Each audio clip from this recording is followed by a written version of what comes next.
चाहती हैं कि हमारा बिल है, ये बिल आपका नहीं है। आप जो बिल लेकर आए वो गलत बिल है, और यदि इसके लिए किसी ने आंदोलन किया तो वो गीता मुखर्जी है, वो सुषमा स्वराज है।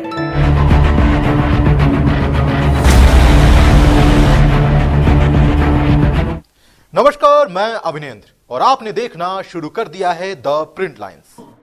महिला आरक्षण बिल पर लोकसभा में बहस जारी है। कांग्रेस सांसद सोनिया गांधी ने कहा इस बिल पर उनकी पार्टी पूरी तरह साथ है। राजीव गांधी जी का सपना था, जमीन पर इस बिल को उतारने की कोशिश की। कांग्रेस की कोशिश रंग लाई, लेकिन इसके साथ ही ये भी कहा कि आखिर सरकार इसे तत्काल अमल में क्यों नहीं ला रही है, परिसीमन का राग क्यों अलापा जा रहा है। अगर इस बिल को जमीन पर अमल में नहीं लाया गया तो 13 साल से महिलाओं के साथ जो नाइंसाफी हो रही है वो कैसे रुकेगा। उनके इस बयान पर बीजेपी सांसद निशिकांत दुबे ने कहा कि गोल करने वाले को ही क्रेडिट जाता है। था कि वो राजनीति से ऊपर उठकर बोलेंगे क्योंकि वो अपोजिशन की आवाज थी। मैं उनका सम्मान करता हूं सर। इस महिला रिजर्वेशन के लिए जिन महिलाओं ने पार्लियामेंट के अंदर और पार्लियामेंट के बाहर सबसे ज्यादा आवाज उठाई वो बंगाल की गीता मुखर्जी थी और भारतीय जनता पार्टी की सुषमा स्वराज थी। ये दोनों यदि नहीं रहती तो आज ये दिन भी देखने को नहीं मिलता। 33% यदि रिजर्वेशन लोकसभा और विधानसभा में यदि लागू होने वाला है और माननीय प्रधानमंत्री जी लेकर आए हैं इन दो महिलाओं का, लेकिन सोनिया जी ने अपने पूरे भाषण में न गीता मुखर्जी का जिक्र किया न सुषमा स्वराज का जिक्र किया। यह किस तरह की राजनीति है? अपना क्रेडिट लेना चाहती हैं कि हमारा बिल है, ये बिल आपका नहीं है। आप जो बिल लेकर आए वो गलत बिल है, और यदि इसके लिए किसी ने आंदोलन किया तो वो गीता मुखर्जी है, वो सुषमा स्वराज है। आपने ये नहीं बोलकर इस महिला बिल में भी राजनीति करने की कोशिश की, और आज का पूरा क्रेडिट जो जीता वो सिकंदर, जो गोल मारता है, यहाँ बंगाल के लोग बैठे हुए हैं, जो गोल मारता है उसी के नाम से गोल मारा जाता है। माननीय प्रधानमंत्री जी गोल मारने को तैयार हैं। ये भारतीय जनता पार्टी का बिल है और ये माननीय प्रधानमंत्री जी का बिल है, आपको ये मानना पड़ेगा। दूसरा सवाल है कि इनके जो अपोजिशन के लोग हैं सर, जो 26 पार्टियों का इंडी गठबंधन बना है, इसमें आप समझिए इनकी भावना कैसे है, महिलाओं के बारे में ये कैसा सोचते हैं। ये सोचते हैं, अब नहीं रहे, इसी सदन के सदस्य थे, राज्यसभा के भी सदस्य थे, इनके पार्टी के बड़े नेता थे अपोजिशन के, वो कहते हैं कि परकटी महिलाएं आ जाएंगी। क्या महिलाओं के लिए इस तरह की बातें होनी चाहिए? दूसरी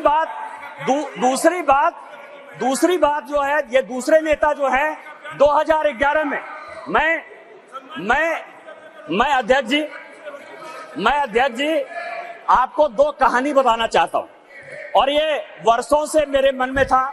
इस पार्लियामेंट में 2 बार संजोग से मैं 2009 में सांसद बनकर आया, अनुराग ठाकुर जी से लेकर राजनाथ जी सबों के साथ काम करने का मौका मिला सर। 2011 और 2013 में 2 भयंकर घटना हुई इसी बिल में। 2011 में जब 2010 में यह बिल पास हो गया राज्यसभा में, और जब यहां 2011 में जिसको कि ये लागू नहीं करना चाहते थे बिल लेकर आए, और जब बिल उधर से इंट्रोड्यूस हो रहा था तो इन्हीं के सहयोगी दल के सांसदों को इसी कांग्रेस ने इसी बिल में पीटा सर। 2 बिल था, एक महिला रिजर्वेशन का 2011 में और 2013 में प्रमोशन इन रिजर्वेशन। और प्रमोशन इन रिजर्वेशन में मैं जब बात करूंगा तो ये पूरे के पूरे बेंच खड़े हो जाएंगे सर। यही वी नारायण स्वामी बिल को पेश कर रहे थे, समाजवादी पार्टी के यशवीर सिंह, शेड्यूल कास्ट थे सर, ये कहते अधिकार की बात, शेड्यूल कास्ट शेड्यूल ट्राइब की बात करते हैं सर। यही यशवीर सिंह यहां पार्लियामेंट में उस तरफ से गए, वी नारायण स्वामी का उन्होंने बिल खींच लिया। इस पार्लियामेंट में, इसी लोकसभा में सर, सबसे पहले बिल में यदि उसका कॉलर पकड़ने के लिए कोई आया तो यही मैडम श्रीमती सोनिया गांधी जी थे, और नीरज शेखर वहां खड़े थे, मुलायम सिंह यादव बाहर थे, और मैं वहां से कूद कर टेबल पर आया और मैंने कहा कि आप यहाँ की तानाशाह नहीं है, आप यहाँ की रानी नहीं है, इस बेल में आप मारपीट नहीं कर सकती हैं। और इनके जो इतने लेफ्टिनेंट थे, बिलास मुतेबार से लेकर सबों ने उनको पीटा। ये दोनों घटनाएं जो है, चाहे महिला रिजर्वेशन का हो, चाहे ये प्रमोशन इन रिजर्वेशन का हो, ये पार्लियामेंट है सर, सबको सत्य बोलना चाहिए। और मुलायम सिंह यादव ने कहा यदि बीजेपी नहीं होती तो आज के डेट में हमारे सांसद नहीं बचते। आपने तो सांसदों की हत्या करने की कोशिश की और उसी दल के साथ, उसी 26 दल के साथ ये आए हैं जिनका की मानसिकता ही नहीं है कि महिला को रिजर्वेशन मिले।